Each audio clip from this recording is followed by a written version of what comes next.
Hello, ladies and gentlemen. My name is Kobe McCartney. Today we're talking about pros and cons of weightlifting and cardio.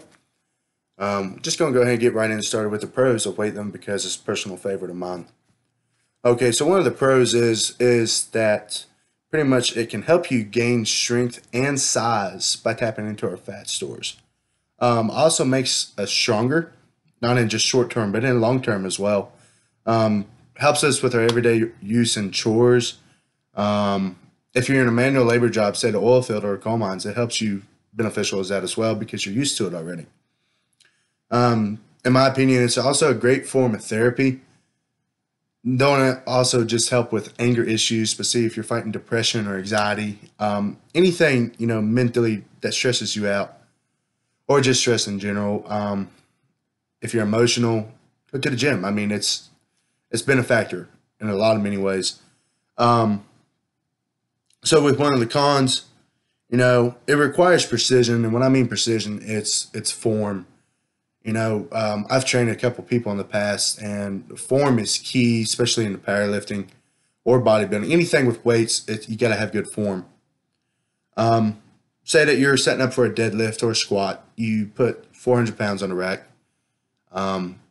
To an intermediate or an expert of powerlifting or bodybuilder, that's not much. But to a beginner, yeah, it's wow.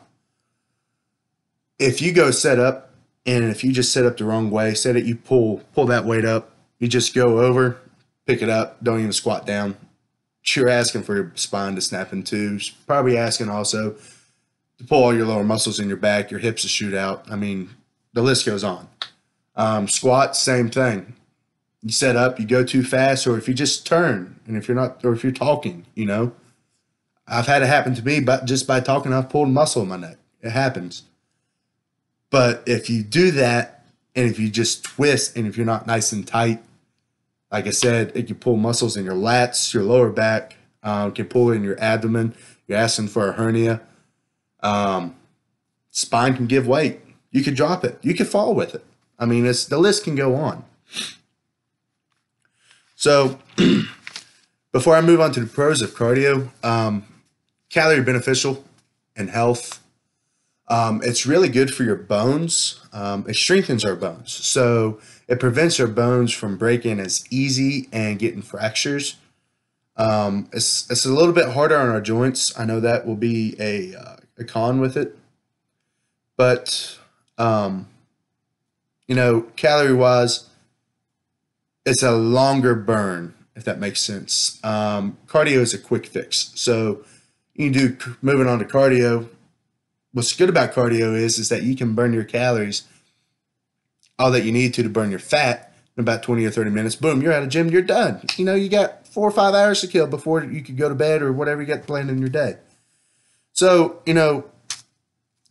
what's nice about cardio is pretty much in everything that we do. I mean, walking steps out to our car every morning before we go to work, that's a form of cardio. Swimming, biking, hiking, kayaking, anything that you can pretty much think of, it's a form of cardio. Our body burns 2,000 calories a night while we're sleeping because our organs don't stop working. They keep on moving, just not as hard. So we're just adding more on top of that. And, if you think about it, we ought to be all muscle Greek gods or down to like 5% body fat, but we're not because, our diet's poor, but that's for another topic.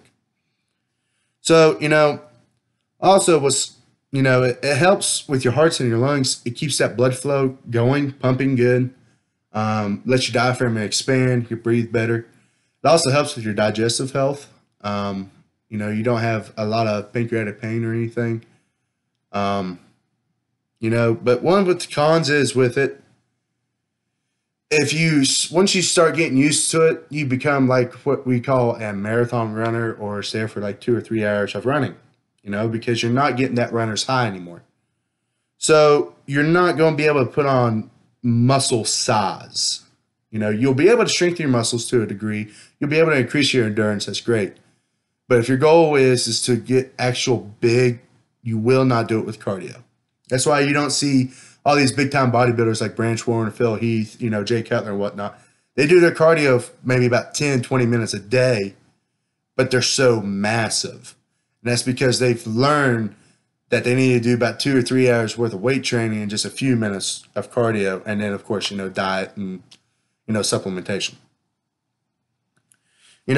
Some people say go hard or go home. To me, it's a major con form of cardio and weightlifting. I kind of tie those both in together just because, no, you're asking yourself to be put in a hospital like that. Especially for beginners, you need to ease your way into it. If you're not comfortable with something, you need to make it where you're just a little bit out of your comfort zone, but it's still safe. If you don't feel comfortable doing this, ask the people that lifts at the gym or that's running, on the treadmill or bike or whatever.